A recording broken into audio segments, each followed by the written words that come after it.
guys, how you doing? Welcome back to another video of household, games with your one and only Angel Reese. What's up? Okay, so for today, we're gonna do something very simple. It's gonna be kind of a little game you can do by yourself, with your siblings, whatever you like.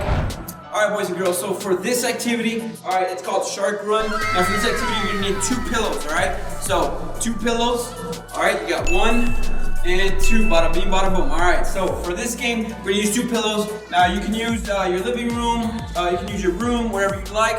Now we're gonna pretend everything is water, right? Now, these 2 pillows are gonna serve as your, kind of your little, what is it, like a cell, all right? So you're gonna stand on it.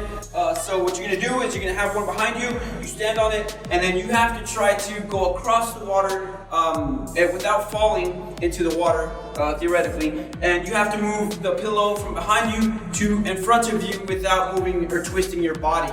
So you can't turn behind you, you have to stay forward at all times, 100% all time. So you have to move forward. Okay, so we're gonna go to give it a shot, all right?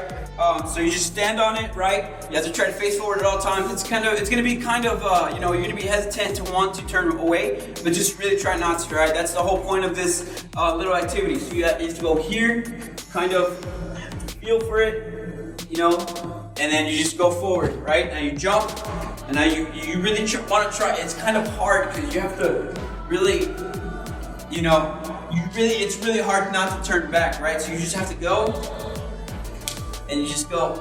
You could even go forward, boom, just like that, easy, easy. Now here, I got myself in a little bit of a pickle because now that pillow is pretty far away. So now there's really no way I can try to, grab it without falling into the water. So when that happens, you have to go and restart again. All right, boys and girls, and just like that, you have a really fun little activity that you can do with your siblings. You can even get your parents involved with this. Just really try not to, break anything. Try to move all the objects away from, your line of sight. And with that being said, we appreciate you guys. Thank you for watching. We hope to see you guys soon. And I want to thank everybody on the front lines that through these challenging times that we're going through right now. So with that being said, thank you guys. I hope to see you guys soon. And I'm out.